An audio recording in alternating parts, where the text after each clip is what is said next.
Yeah. Here we are, EOS in action. I'm here with a great friend of mine, Forrest Derr. I'll have you introduce yourself, but we're here really to talk about your EOS journey and to see some of the experiences that you've had throughout the past couple of years, and really just to hear your journey, where you've been, where you're at, and most importantly, where is it that you want to go? So why don't you go ahead and introduce yourself? Yeah, great to be here. Appreciate you inviting me, Charlie. My name is Forrest Derr. I'm a fractional integrator, working with various companies around the country in that fractional space, and living the EOS life, as we were talking about earlier. Loving what I'm doing, working with great people, and being fairly compensated with time for other passions. So, Yes, and time for other passions, yeah. right? Maybe share a little bit about what that looks like in your life right now. What time for other passions mean to you? Ooh, so selfishly, not selfishly, but rewardingly, I got a membership to a country club that has a bass fishing lake. And so I've set my calendar now to where I'm fishing every other Friday, which is time Let's for other go. passions that I've been trying to do for a long time. So Yes, man. And I bet you when you get back from that, I mean, that's kind of like an extended clarity break, right? You it probably come is. back sharper, more focused, more alert. Share a little bit about we were talking about it before this call started, just some of the other passions you've had, even with net weaving, right? And Yeah. specifically kind of how you've done that with your strategic group. I'd love for you to share a little bit about that, and then we'll jump into a little bit more EOS stuff. Yeah, so NetWeaving is a concept that I was turned on to by a mentor several years ago, and it really is a life altering for me to understand and have a term for what I feel like I've been doing, but now I am actually deliberately focused on it. And that's making introductions. How do you interact with people and make introductions without looking for anything in return? Finding Yeah. people, connecting. And so one of the ways that I started doing that heavily was when we started the ENRG group, which was the Entrepreneurial Networking Resource Group, Mm. and started that group 3.5 years ago. And really was the genesis of it was going to the EOS conference every year. I'd come back and be excited and pumped up, and I couldn't find my people locally. I couldn't find my Where are people. they? Yeah, where are Yes. they? I know they exist. Where are these companies and where are these individuals? So I was looking for integrators and struggled to find integrators, and so I finally just said, well, why don't you just anybody that's interested in EOS show up at a coffee shop. And first meeting, I had 11 people show up, and I was like, Yeah. okay, now I got something. And so that Yeah. was 3.5 years ago. Basically, had two chapters running. We meet once a month, talk about EOS, have a 90-minute meeting, do an L10, use 90 software, and it has continued to grow structure wise, and then finally started getting it spread out in further locations. So in January, we had three more locations. So we had a total of 5 locations in January.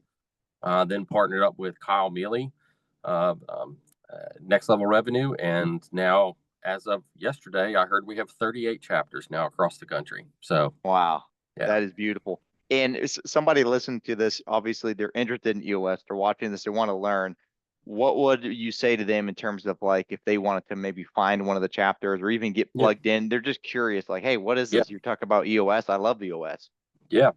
So we've got a website called ENRG.life, ENRG.life, and that's a good website you can go to and get plugged into a local chapter.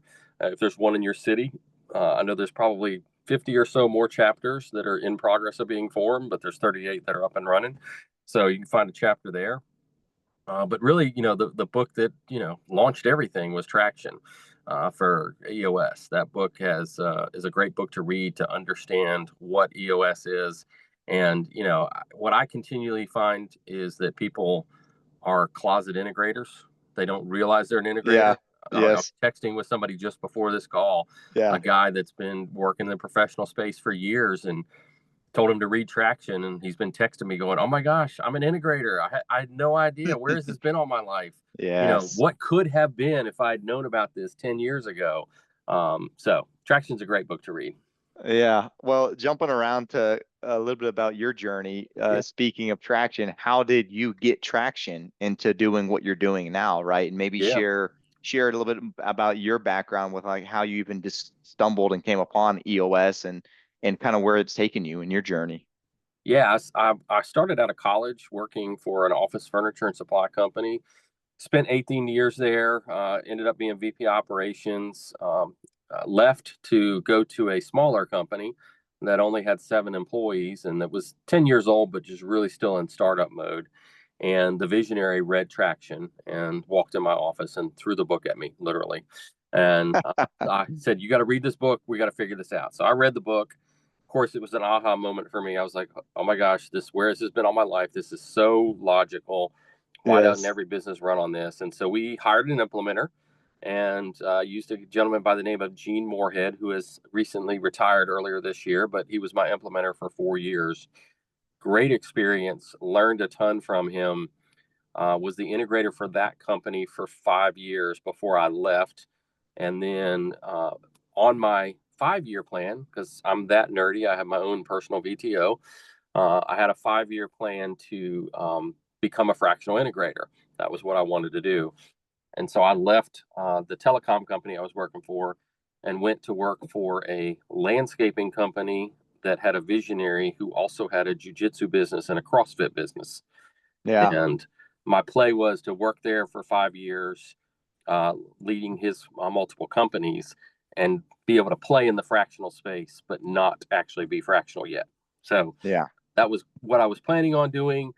Circumstances, basically came out where it made more sense for me to go ahead and jump out and do it earlier rather than 5 years. And so in December, I left that company and started Derr Consulting to be a fractional integrator. Yes. Okay. Wow. A lot to unpack there. So Yeah. a big piece of this was you you saw the value of EOS immediately, Yep. and you saw it gave you again that language to use. Yep. And then not only did you learn about it, you actually implemented it, right? You used an implementer and you Yep. experienced it. And then you Yes. actually got to go out on your own and be able to help others do the same thing. So Yeah. it really, and then coming full circle, now you're doing that again as a full-time living, right? Yeah. So if you had to kind of look back at your journey, like why did you decide to use an implementer Hmm. versus, no, you could just read the book, do it yourself. I mean, Forrest, you're a smart guy. You could do it Yeah. yourself, right? Well, we as a leadership team, so we had a leadership team in that company. We all read Traction, within about a month, and we decided, hey, we're going to implement this. And we tried to self-implement for 30 days, and then we gave up. Yeah. We were fast moving. All right. We did not have time to do the implementation, and Yeah. like you said, are we smart enough to do it? Yeah, probably. We probably could have figured it out, but it would have taken us a lot longer and would have been more of a heavy lift. And I don't think we would have done it as well as we did it by having an implementer for 4 years by our side. Yeah. I like to tell business owners that are interested, like, oh, should we use an implementer or not? And it's like, well, at the end of the day, if you want to go like really, really fast, like, yeah, you can go by yourself, but you're not going to go as far, right? You go Yeah. further with others. And Yeah. it kind of fits into the principle of the net weaving concept of like Yeah. it's being a giver, it's looking for opportunities to help and to serve. And when you think about the value of bringing that outside facilitator, teacher, coach, that allows you to Hmm. be having one hat. You Yep. are a leadership team member instead of Yeah. having to be, oh, I also am a facilitator. I need to make sure Yep. I'm taking the notes and driving this, right? Yep. So just any other additional thoughts on just kind of the differences? Because I'm sure you've seen companies, even the ones that you work with, Yep. and they're just kind of sloppily, slowly getting Yeah. through EOS. And Yeah. so just any advice or thoughts to somebody that's like, I'm not convinced, Forrest. I don't see the value. Yeah, again, it's what you just said. They get it sloppy and they don't do it effectively. So the EOS implementation is rough and choppy and is really not functioning well. Their meetings are not going well. Their structure of their level 10s is not good. And I would even take it a step further. I've got one client that I've worked with earlier this year. They had an implementer and they hired me as a fractional integrator and they had a full-time integrator. And so in that process, I was working hand in hand with the implementer, with the leadership team, coaching that integrator into that seat and helping them drive EOS further Wow. down into the finance team, the operations team, the sales team. So there is a play for fractional integrators and for implementers to work together to drive EOS even faster. So, yes, it's fast with an implementer and it's good with an implementer. I would say it's even faster and better with an implementer and a fractional integrator that can Yeah. really coach that integrator in that seat so that he could, take the burden off of him, being in Yeah. those leadership team meetings. Yeah, let's say more about that because there are many people out there that they think implementer and integrator, I mean, similar words, it's Yeah, kind of doing the same thing, right? There's obviously confusion there. they But definitely, yes. say a little bit more about like why what you and I do Yeah, is synergistic, yep, complementary, and yep. such a great partnership. And like you said, to actually enhance EOS further faster. Yeah, I mean, the way I describe it is as an implementer, you're there once a quarter, checking in once a month, and you're definitely deep into the business at the leadership team level. But the rest of the time in between the quarter, it's hard to drive EOS deeper into that organization. So for this particular organization, I was actually working with the operations team to set up their L10s in the operations team, working with the finance team to set up their L10s, working with the sales team to set up their L10s. So I was facilitating the leadership L10 meeting so that the integrator could be present. In the quarterly meetings, the implementer was running the meetings, and then the implementer and I would talk and have conversations on a regular basis about where we are. What do we need to focus on this quarter? What are they struggling with? And then also the implementer could tell me things that he was observing. Okay, I'm seeing this as an issue, rock development. They're struggling with that process during the quarterly meeting. Can you help facilitate some of that? So Yeah. I see us working hand in hand. Yeah, totally. In my experience, I've seen the exact same thing. It's like the communication actually becomes even stronger from an integrator and implementer, and it Yep, enhances the leadership team, right? yep, And you know the saying, as goes the leadership team, so goes the rest of the company.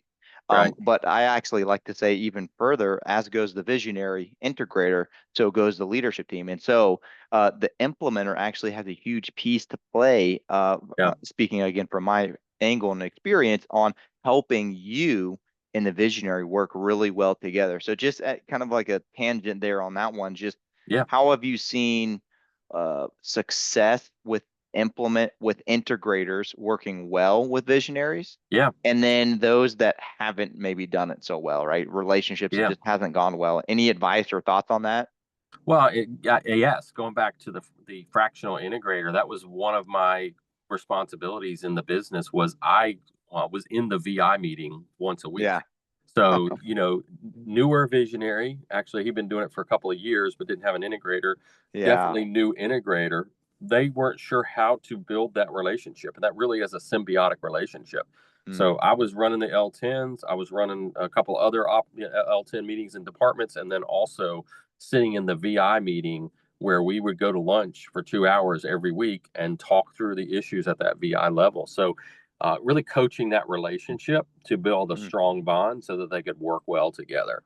yeah. Um, it's a challenge if that VI relationship is not strong. If they're healthy, conflict is a good thing, but conflict just for conflict is not necessarily a good thing.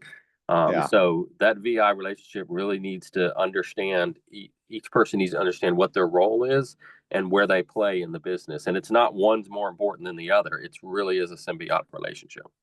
Yeah, that's so beautiful because at the end of the day, that coaching opportunity is an amazing thing that you as a fractional have as an Yeah. opportunity, right? I mean, from day one, you're trying to replace yourself. You're trying to bring Yes. somebody, Yep. you're trying to empower the visionary and the future integrator and really the leadership team. And that's really what we want, right? With Yep. EOS in particular, we're trying to say, these are the tools, let's learn them deep, let's learn them fast and fully, and then you get to take it to the next level. So let's Right. deep dive back into your journey with again being able to speak into pain points before EOS. What Mm-hmm. was your company like, the company that you were part of? Yeah. What were some, Yeah. actual pain Yeah. points and Yeah. frustrations? And then maybe talk about, where EOS kind of really helped, you know, close the gap. Well, the cool thing about the company I was working for is we were growing, we were scaling. I mean, I was hired in at an early time in the company as far as the growth trajectory. And so I got to see and experience that growth. But the challenges we were having was structural and organization. We were having a weekly meeting, In fact, that was one of the things that started when I started there. Is we started having a weekly meeting before we were doing EOS. So we were already quote Hmm. a leadership team meeting once a week, but we did not have structure. We didn't have the You had the segue, the discipline, smart. but We not the didn't have the structure. right, Yeah. right. And what would happen is that the visionary would come in, on a Monday morning after he'd run a triathlon over the weekend, and he had all these ideas, and he'd tell me a little bit of something, and then he'd tell our director of ops a little bit of something, and then he'd tell our director of, finance a little bit of something, and then we were having to catch up afterwards, the three of us, to try to figure out what did he tell you? Okay, well, what did he tell you? And then it was just chaos because he was Yeah. excited, he was Yeah. sharing all these ideas, which was great because he's moving the business forward, but there was no structure to where the tempo and the focus was changing every day. Mm. Yeah. Sometimes every week, sometimes every day. And so EOS allowed us to put guardrails around him. And it's funny, I tell this story a lot. People, if you asked him, he would say EOS freed him. And I would say EOS put guardrails around him. And we were both right. It freed him to stay inside those guardrails and run as fast as he could, but it also put guardrails around him to keep from crossing lanes. Yeah. I see visionaries as kind of like a thoroughbred racehorse. You Mm. put them out in an open field, they're going to run, they're going to zigzag, they're going to buck, they're going to run over anybody in their way inadvertently, and you're going to have casualties, not by design. But if you put that thoroughbred racehorse on a racetrack and you put a jockey integrator on them and get them focused and staying on track, Yes. that's where the magic happens. So, Wow. That's a great analogy. Yeah. The visionaries typically feel when EOS starts to come in that they are getting, put in a box, and yeah, they're like, I've had visionaries say, I'm not going to run my business off a book, right. and they get this idea that it's like discipline and structure is so limiting, and it Yeah, stumps creativity, and yeah, it's so ironic because it actually provides greater creativity yeah, because it gives you lanes to run in. So I mean, yes. even do you have any thoughts, or even somebody listening to this, they're a visionary and they're like, EOS, no, it's way too structured. I'm like, I Yep. need freedom. I need to be able to think and step out. Yep. Like, any Yep. thoughts? You probably have seen that with so many Oh, visionaries, I, right? I see it. I see it not all the time, but I see it fairly regularly where Yeah. visionaries just are not accepting of the structure. And Like they don't like being told what to do, right? They're yeah, like, okay, that's what you're telling me. yeah. I'll figure out a better way to do it. It's like, Well, and let's be honest. Most visionaries started their business because they didn't want to have a boss, yeah, right? yes, They- And they so want freedom. they want freedom, but if they think about an integrator or think about EOS as being restrictive, they're never going to buy in. They've got to get past that. I always refer those visionaries to visionaries who have bought into EOS and who have seen the transformation. Mm, One of the visionaries that I worked with earlier, this one that I was talking about that had an implementer as well as me, sitting in a level 10 with him, probably 3 months into the engagement. And his good news was that he said, I was in a meeting off site for 3 hours and my phone didn't ring. And I was like, mm, okay, your phone didn't ring? And he said, yeah, my phone didn't ring. He said, usually if I was out for 3 hours, I'd have 15, 20 phone calls from mm. employees asking me to make decisions. Now that we've got the accountability chart, we've got the level 10s, we've got the issues list, we've got all that straightened out, we've got a clearly defined VTO and core values, people aren't calling me. And so it really unshackles, to your point, the visionary to do what they do best. Go have 20 ideas. Go make big relationships with vendors and clients. Go come up with those things instead of putting out fires all the time. Yeah. So, Any thoughts on this concept of bottlenecks? I've yeah. done so many 90-minute meetings, and I've started to collect the data on, like, when we ask them what are the three challenges, and we hear from multiple people.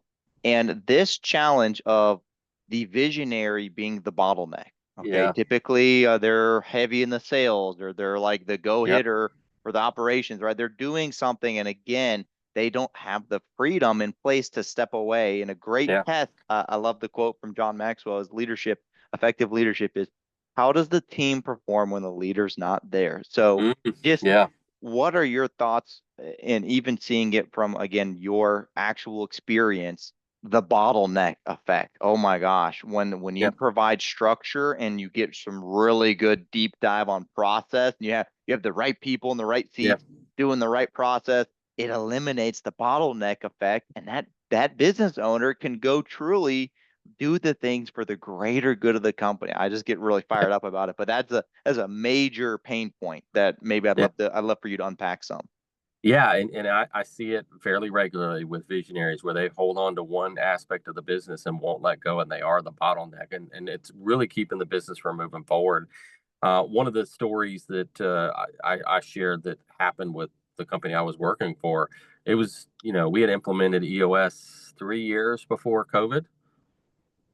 Wow. COVID changed business. It Yeah. made an Yeah. impact, right? And so our visionary ended up getting COVID during that process and was out in the hospital for like a month. He was out for, I think, 3 months. Hmm. We didn't prepare for that. We didn't, create a business case. We didn't create procedures for him being gone. He just was gone. It was overnight. Yeah. Gosh. Business ran. Business Yeah. was fine. Yeah. Everybody got paid. All the payroll went through, all the customers, continued to Yeah. operate. And it was neat to go back and kind of digest that and go and look at it and go, wow, we didn't plan on him being out, but we were running effectively and everything was fine. And it was because we had the structure in place. He was not the bottleneck. Now, Yeah. what he always focused on after we implemented, he was focused on big relationships, big vendors, big clients, going out and finding business. That's Yeah. not a bottleneck. We continue to operate without him, just didn't bring on as many big clients. Yeah. So Yeah. No, the experience there is the analogy is, oh my gosh, what happened? Suddenly this person, and it could be not just the visionary, any key team yeah, member. yeah, You broke your leg, something happened, and you're in the yeah, hospital, and how is the team gonna operate? Or you can't be in the business, you can only direct. yeah, How would it work now? yeah. Right? And I love taking people to the concept of 10x is easier than 2x by Dan Oh Sullivan. man, And that it book just changed my it life. it it's a mindset shifter. I'd love Yeah, to hear you unpack that. But basically yeah, it's like, okay, well, we have 10 employees. Great. How would you operate if you had 100 employees yeah, or 1,000 employees? Whoa. Now, when you ask that question, yeah, it puts you in a completely new level of thinking to yeah, get your processes truly documented and followed by all. So 10x is easier than 2x. Any thoughts on that book and how it potentially has helped streamline and work synergistically with the EOS concepts? yeah. So I got the privilege of being at the EOS conference. I've been to the conference for the last 8 years now, I think. I have to go count my badges that I collect, but it's been a lot. It's been a lot of them. But I was there for the Benjamin Hardy engagement and got his book and read it, and that book just totally transformed my mindset. You know, as soon as you get your mind around that, the 10x mindset is less decisions and less options to choose from, it makes the decisions a lot easier. And Yeah. I think with EOS and that same 10x mindset, you can 10x your business without all the distractions and all the different options. It truly reduces the amount of optional paths to take, therefore, less decisions, therefore, less things to consume yourself to think about. It Yeah. reduces your distractions. So, that book was a game changer for me, really, really reset my brain. And frankly, it was one of the things after I read that book, after that EOS conference, is when I said, huh, I think it's time for me to go ahead and go into a new industry. So Wow. yeah, Wow. I did not even realize it had that much of an impact on you with your own personal journey. yeah, it did. So yeah. The cool thing about EOS is that there's usually tremendous benefit pretty quickly. That's why we call it traction, right? There's immediate traction in the first 60 days as you're learning the foundational tools, right? The accountability chart, you have the VTO, those are huge, big, heavy ones. But then you get this immediate, like, oh, this momentum shift with the level 10 meetings in combination with rocks and Yeah, scorecard. So I'd love to hear you speak into just benefits. What have been some of the results and benefits? And Forrest, even thinking from your own journey, and you have a unique perspective, the journey that you've been on with so many clients, even Yeah. currently. What have been the benefits that you have seen and some of the results that have just been like either immediate or like, yeah, we were a year in and we finally got this? Yeah. Yeah. So I got one client I'm working with, and implementing EOS, building structure. The visionary was a little bit resistant to level tens, and sitting in a meeting. Yeah. But after seeing the meetings and having them run properly, it was like it opened their eyes to say this actually works. And now that at level 10 was the most exciting meeting of the week, it turned out to be. Yeah. But seeing a company go like that, this company a year ago had 2 employees, and now they've got 26 employees. Oh my Their goodness. revenue is hockey sticked. And Mm, if you ask them where they were going to be a year ago, I would say before EOS, and then ask them today, they were two different mindsets. Um, it really does open your mind and free you to what's possible. A lot of times, visionaries and founders get stuck because they're like, I don't know that I want that much business, because how am I going to handle it? Because yeah. a lot of times these founders, they have, even if they have 20 employees, they have a job. They don't have a business. Going Mm, back to what you were saying earlier, they can't leave for a month. They can't take 6 weeks of vacation. And so EOS is transformational in getting these founders to where they can really build a business that has processes, procedures, rocks, L10s, quarterly conversations, to where that business can operate without them. And yeah. that's probably the big thing that I see. From a team cohesion standpoint, right from day one, especially working with an implementer, you'll hear this over and over again. Hey, leadership team, they start referring to them as the leadership team. Hey, let's get vision traction healthy. And Mhm. in the 2 day annual, my favorite session, we do a deep dive into the team health Yeah. exercise. We go over Yep. the five The one thing. dysfunctions of the team. Yeah, the one thing commitment, the Yeah. five dysfunctions of the team, how do you create vulnerability based trust? So speak into maybe benefits you've seen from a team cohesion Yeah. standpoint. Yeah, I would say that we had an implementer. That first company I worked for, the first annual that we did, the one thing exercise was really awkward. And just to help everybody understand, if you haven't been through that, the one thing exercise is you share one thing with each leadership team member that you admire most about them, and then you share one thing that you want them to start or stop doing. And I will say the first year that we did that, which was the first one, it was superficial. It was okay, but it was Yeah. really superficial. And then the next year, it was emotional. Mm. The visionary, everybody got emotional with the one thing we admire, because we had been working together, very Yeah. intensely over Yeah. that 12-month period, level tens every week, rocks, quarterly meetings, going through that whole process. And then that first year, it was emotional. It was, Mm. wow, I admire you most because of this. And then the start and stop was raw. You know, I need you to stop, I need you to start letting go of the vine. I need you Yeah. to stop holding on to things. I need you to stop being the bottleneck. Yeah. So yeah, it's, I don't know if that's what you're looking for, but that's where I saw some real magic in that 1 year exercise.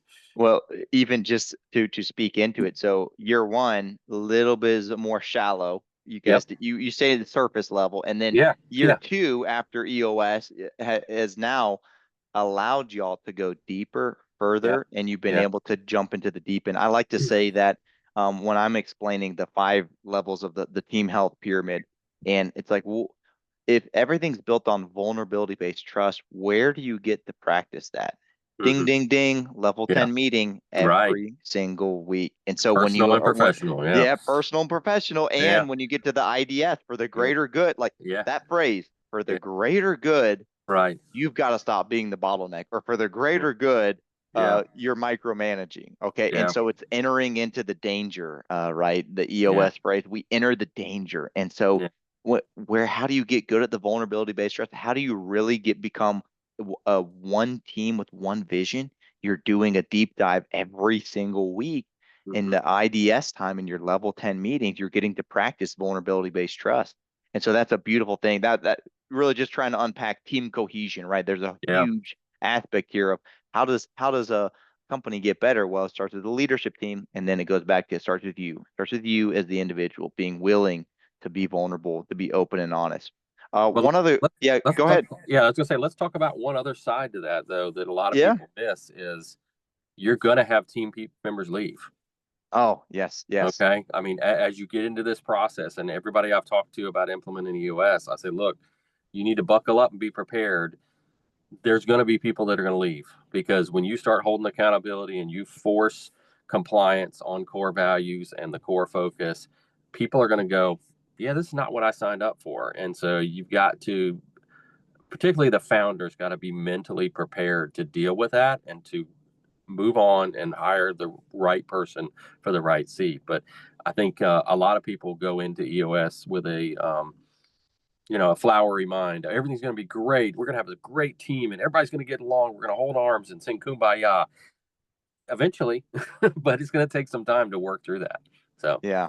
yeah, Yeah, there's a pruning process that happens, and you've seen it. The leadership team typically looks different from year one to year two, and sometimes yeah, from year two to that's, year three. yep, And you're exactly right. If you're going to go into this thing, if you're thinking about going all in with EOS, and you're just thinking, oh, it's going to be kumbaya, and we're not going to have to fire anybody or move people around, it's like, well, you're missing out on one of the key disciplines here is right people, right seat, yeah, right? And it's for the greater good. Doesn't mean you're not, an awesome leader. You're just not on the leadership team. And so what we need you to do is there's a better seat for you, right? That right, accountability chart. I mean, yeah, any thoughts on the accountability chart is one mm, of the most important tools. It roots out almost all issues. If it's not yeah, process, which is the yeah. majority of them, we'll get into that in a second. It's people. Okay, it's related to the people component. Any thoughts on that? Yes, I love the accountability chart. Had one of the companies I'm working with, we had an issue where they were just hiring people left and right. And I asked, well, why are we hiring? Why are we advertising for this position? What is this position that's going on? This is one of my monthly clients, so it's not something I'm working with on a weekly basis. Yeah. And they said, oh, well, we need to hire this person because this is not being done. I'm like, well, let's pull the accountability chart out. So we pull the accountability chart out. So who is supposed to be doing this? Oh, well, this person's Hmm. supposed to be doing it. Okay. Why is that person not doing it? Oh, well, she's doing this job. Okay. Well, why is, and it was like a domino effect. And once we reset everybody in their right seat, guess what? We didn't need to hire anybody. Oh, It was very clear that it was just people were crossing lanes. And so going back to that accountability chart, that is where you can solve the VTO and the accountability chart. Those are two areas that just keep on going back to where's the vision, where are we going, and who's getting us there? What's the right person in the right seat? Um, Big believer. And I was yeah. talking to somebody the other day even about the accountability chart, and I even go so far as to telling my clients to put vendors on the accountability chart that are basically filling seats. Your CPA, your attorney, your tax compliance personnel, whatever. If you've got people that are 1099 that are filling seats that could eventually be a seat in your company, go ahead and put them on there, because that helps you Yeah. evaluate whether those people are right person, right seat. Yeah. We do when we do the accountability chart exercise and focus day, we're helping our clients visualize, begin with the end in mind, and you Yes. work backward. And Yep. so to constantly go back to that same mindset is important. And you're exactly right. You are working, even if you're working with contractors or Hmm. you have, 1099s, it's like you still need a clear role. These are the five roles, and this is what the Yep. function does, right? Because Yep. then it allows you to say, is it really the best fit? So, one other aspect here, we talk about people. Let's talk about the process. Okay, Hmm. out of all the six key components, I have seen probably the area of weakness the most in process. And it's Yeah. just, I can't pinpoint it. People don't like doing process work. Yeah. They don't like thinking about process work. It takes them a while to get really locked in to getting Hmm. their core processes documented That's and the key. followed by Yeah. all. And Yeah. so just even within again the two angles from you experiencing it and Hmm. from you being on the coaching side and being an Yeah. integrator, just advice on that. And what was your experience? I'm just super Yeah. curious. Yeah, so my experience is we had onboarded with our implementer. We started with EOS. We were doing our quarterlies and everything, and we decided we needed to get our processes documented. So we ended up hiring a consultant to come in, and I'm a consultant, so I'm not knocking consultants, but we had a guy come in that was not an EOS guy. He was a process guy. Worked for a Fortune 500 company. Okay. And was in between jobs. So we hired him to come in, and he spent 3 months documenting our processes. Oh my gosh, it was every single step that was possible in the processes. It was giant diagrams. It was 100 pages of stuff, right? And it was very, very detailed, but it was not anything that anybody was going to pull out and look at and verify, was this our core process? And so we Mm. went hyper opposite the direction you should with EOS. We documented everything. And then after we spent some more time with our implementer, figured out we were going in the wrong direction. So we backed up and said, okay, let's go look at the 20% of processes that gets us 80% of the results. So let's look at each function and document it that way. So we were probably 9 months, 12 months in going in the wrong direction. And then we had to Oh, wow. reset and go backwards and focus on what were the core processes. So yes, I see that a lot. Either they have a process manual that is a binder that's 200 pages that's sitting in somebody's office that nobody's looked at in 3 years, or they have nothing and nothing's been documented. So, Yeah. So really either extreme. And so in both of those cases, it's like, well, simplify. Let's yes, get back and yes, keep it simple and yeah, let's just start, right? I yep, always encourage my clients, just take one. All yep, right. How difficult is it just do yeah, one yeah, and you just simplify, right? And you keep it simple, but at the end of the day, it's like, okay, well, now that we have a core process document, let's touch maybe on that second piece. What's your experience with the followed by all, right? yeah, The checklist. You got the training, you got the measure, you got to measure it. Oop, yeah. somebody's not following through, so we got to Got to create manage them. scorecard it. And Yeah, then and yeah, then oop, the process is out of date. We got to update it, and then you got yeah, to restart, retrain them, remeasure, yeah. remanage. Right? Any thoughts on just that cycle, that loop? I would say the first difficult thing is to document the processes and get dialed in on what are the core process. But the most difficult part is actually getting the follow by all. I mean, because Yeah. that's where you've got to be consistent. And that was one of the things that we struggled with the first year. We got our core processes documented after that first year, and got everybody following them. But then we didn't go back and revisit them again for a long time. And that was one of the areas that we changed up to where every year we would just pull out our core processes again as a leadership team and read through them, double check and make sure nothing had changed. Our business was growing, it was scaling, we were adding new products and services. And so it made sense that we would possibly have some adjustments in the core processes. So you can't, there's a book, one of the EOS library books, Process. You got to go back and revisit those processes and make sure they're accurate. Yeah. Process is extremely important. I mean, it's one of the key components. And so it kind of goes like this. If you don't first have consistency, then how are you scaling? And what Mm-hmm. you're scaling is chaos. You're scaling madness because Yeah. things aren't first consistent and simplified. And so scaling is great, but let's be consistent first before then we can take it and refine it. So Right. one other quick topic here, and then I'd love to hear about your favorite tool, but I want to touch about EOS rollout. Yeah. So we mentioned it a little bit earlier in this conversation, but uh, the goal for EOS rollout is when we say rollout, we're talking about the 5 foundational tools Mm. and getting it masterful at the Yeah. leadership team level. Yeah. And then at some point, right, department by department, like Yeah. we tell our clients, you get to pick.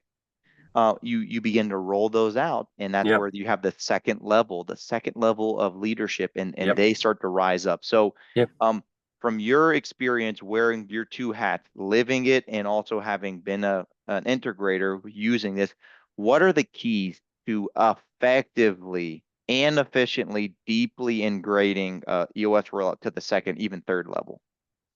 Yeah. On a basic foundation is that level 10 at the leadership team level. I require the leaders to rotate on who runs the L10. So the integrator obviously is overseeing the L10, but getting the ops manager, the sales manager, the finance manager to rotate leading the L10. And that way they learn how to run that L10, not just be in the L10, but actually learn how to run that L10 so that when They practice it. they Yeah. practice it. They practice it, right? In a safe environment, right? In a Okay. safe environment, right? So I'll do the meeting for the first 6-9 months, whatever it looks like, however the rollout is looking, and then go ahead and start getting them to do that meeting, because that way I don't want them walking in there with deer in headlights and not knowing how to run the meeting. But then the other side of it is, and that an integrator, and I did this as an integrator, I would stop in to those L10s periodically. So once a month, I would visit an L10 on a different department to see and make sure that we are following the process and making sure that it's being rolled out.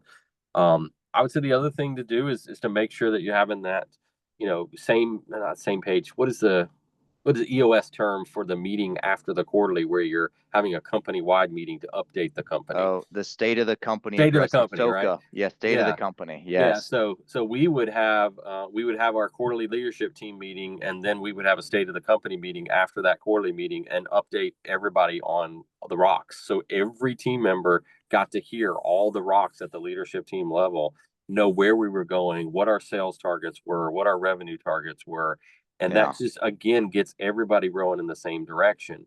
The worst thing you can do is the visionary have this idea where we're going, and the leadership team also has an idea where you're going, and nobody else knows where you're going. That will not work. And so that Yeah. rollout is vitally important. Transparency is key.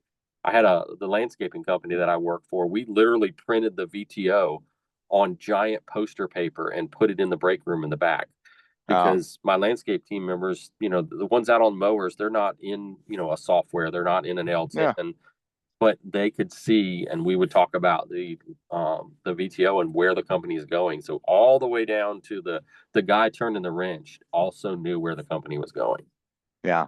When I'm doing these quarterly pulsing sessions, we always do the VTO review. And one of the things is like I ask my clients, hey, are you using the VTO to its max potential? And they're always Yeah, like, no, no. yeah, It's like, well, how can you get that permeated into the whole organization and get it shared by all? And yeah, they're always like, we need to probably have it top of mind more. We need to yeah, bring it up yeah, more, right? And yeah, so there's so many creative ways to just say, okay, this quarter, how are we going to make sure our yeah, core values are permeated throughout? And then it's like, okay, what about the core focus? Like, let's just yeah. start there. Core values and core focus, right? I love that you're doing the poster thing. Favorite EOS tool and why? Ooh, I have two, so I'm gonna just pick Yeah, one. yeah, no, share two, share two. Okay. You can do two. Okay, all right. So the two that I don't know how to tell you which order because I love them both. The two that I like the most are Delegate Elevate, taking somebody through that process of listing Mm, everything they do and then putting it in the quadrants yeah, is absolutely transformational. I'm working with a team right now. We're going through that exercise, and it's like, oh my beautiful. gosh, you had no idea you were doing this. And then how do we get everything that you do up in that quadrant? Mm, So that exercise is really powerful. And then the clarity break. I mean, the clarity break. I had a visionary that I've working with an implementer, but again, this goes back to where does a fractional integrator come in? The implementer said, "Hey, make sure you schedule your clarity break in the quarterly meeting, and put it on the calendar." But the visionary was not having it, and so I asked in one of the L10s, "All right, who took the clarity break this week?" And everybody's like, "Nobody." I was like, "All right, guess what? You're going to go meet me in a coffee shop." So I took the visionary to a coffee shop one day. I took the finance person, the ops person, and the integrator lock them separately. in. Yes, get them, Forrest. I locked them in a coffee shop, and Yes. I paid for the coffee. I bought them a coffee that all they could bring is a legal pad and an open mind, and forced them to take a clarity break. And it's just amazing watching people, because they're stuck. They're like, how do I even get started? Sit down, write, and just write. One of them, she she finally stopped like 45 minutes. She's like, my hand's tired. I got a cramp in my hand. I was like, okay, we're gonna stop now. Let's look at what you got. And it was like 15 pages in a notebook that she had written. So that clarity break is amazingly transformational. People don't pause enough to think about the Yeah. business. So Yeah, I love it. Two follow-ups on that one. So, testimony to delegate and elevate. Yeah, I've been teaching it. I've been talking about you got to go do the delegate and elevate exercise, and I'm preaching it and I'm teaching yeah, it, and I'm like, well, I want to do the delegate and elevate, yeah, and I'm feeling, Forrest, I'm feeling overwhelmed. I'm feeling exhausted, and I yeah, do the delegate. Combination. Okay, you can take a yeah, clarity break and do the delegate and elevate. So yeah, I do a clarity break, and the one thing I do is the delegate and elevate. And yeah, just by laying out what did I do on a daily or yeah, weekly basis, putting yeah. them in the four quadrants, you know what became apparently glaringly obvious? I'm What's like, that? I'm hiring a virtual assistant. I hate email. I hate calendar Bingo. management. I'm like, Yeah, and it was the best hire I made last year. And it was yeah, like, oh my gosh, so yeah, much power came from that. And the clarity break, here's my favorite thing about the clarity break.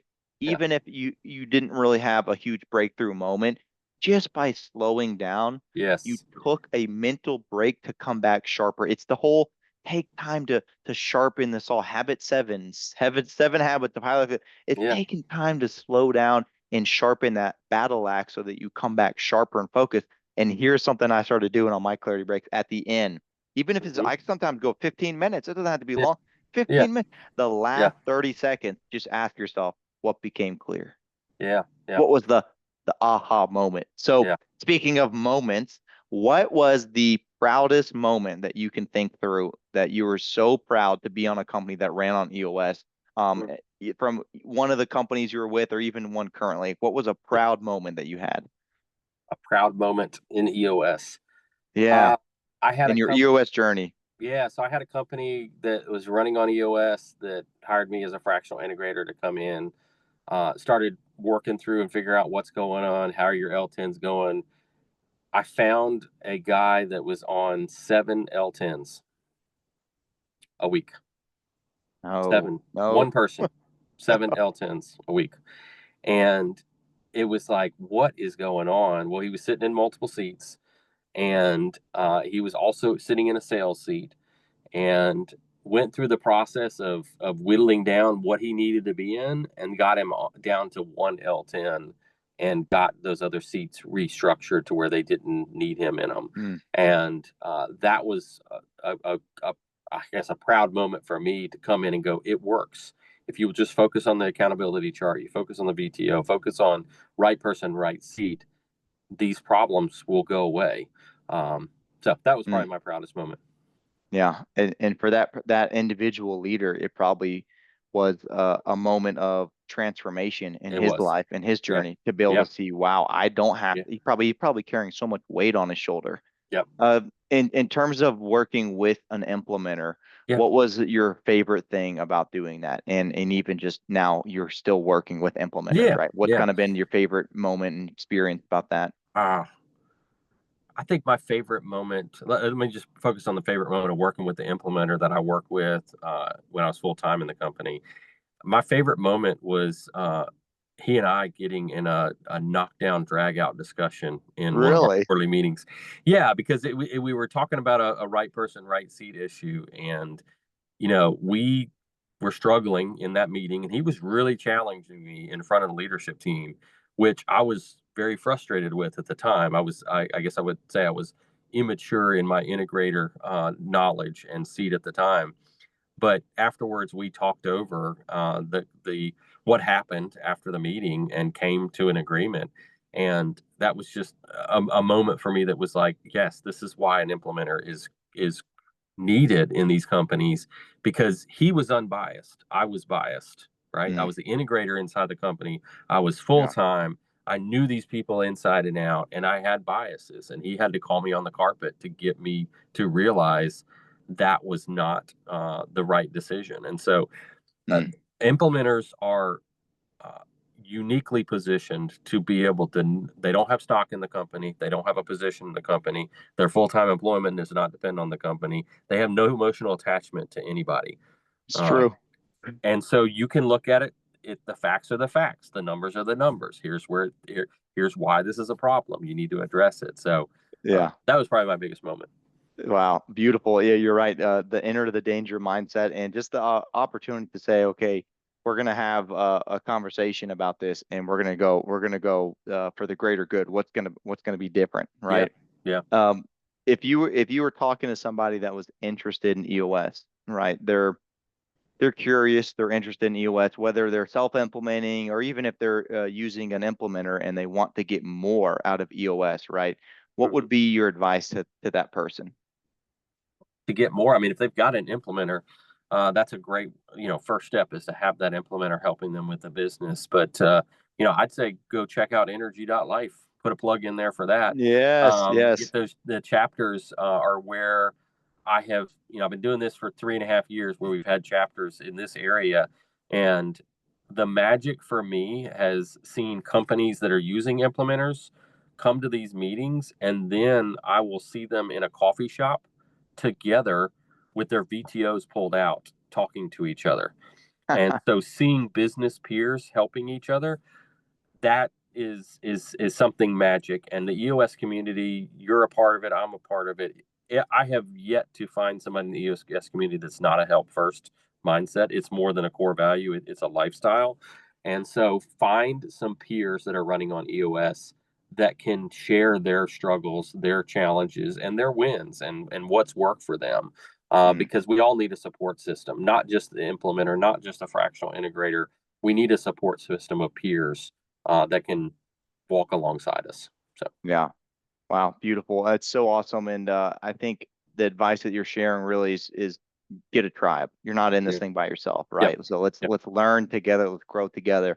yeah. So I appreciate your time today. I got a quick power round. These are like just like shoot off the top, All right, the gut instinct. What does it tell you? But we're gonna hit a power round questions, and then I really would love to close and just how people can find you. So here we okay, go. You ready for this? This will be your rapid fire. I'm ready. So, impactful mentor or hero. Who is somebody that had an impact on your life? Positive Uh, impact. Matt LaHood taught me about net weaving. Okay. Yes. The NetWeaver You knew that was going to come ultimate. up. Yeah. Yeah. And for those who don't know, the first time I ever met Forrest, I start asking him questions. Hey, who do you know? And he's like, you're a NetWeaver. I'm like, what?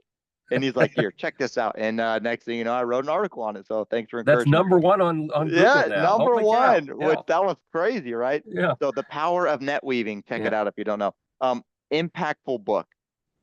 10x is easier than 2x. I mean, that book, hands down, just transformed me. Nice. A movie, an impact movie, or even like a podcast in particular. Oh, let's think about a movie. I would say that movie, The Founder, Okay. was Yes. was very impactful to help me think about business entrepreneurship and business Yeah. processes and structure. Yeah. Yeah. Love it. Yeah, that movie's awesome. What is there a quote that's helpful for you, like when you get discouraged, something that you go to that's like a positive motivational quote you like? Trust the process. Trust the process. Yeah. Amen. Spoken from a process guy. And Yeah. then how would you define success? Oh man, I would define success for me is helping more people see the transformational power of EOS in their business. Hmm. Transformational power. Yeah. Yeah. Almost having their eyes open. Yeah. Last question here is just ultimately, what would you say if you could only do one measurable thing in your life? Okay. What would you want to accomplish? I would want to help people understand that you have to rely on others for help. You can't do it all yourself. Hmm. Yes. Full circle. It comes back to net Yeah. weaving. Yeah. Yes, Forrest, this was super fun, man. I'm Yeah. super thankful for you sharing your journey, your Appreciate it. EOS journey. If other people want to reach out to you, what's the best way? And can you say your website again for people to get Yeah. connected to? Yeah. Website is Derr Consulting, DERR consulting.com. And you can find me on LinkedIn. That's where I spend most of my time. Forrest Derr, DERR. Awesome. Hey, brother, have a great rest of your day, and we'll talk to you later. All right. Appreciate you. Thank you. See ya. Bye.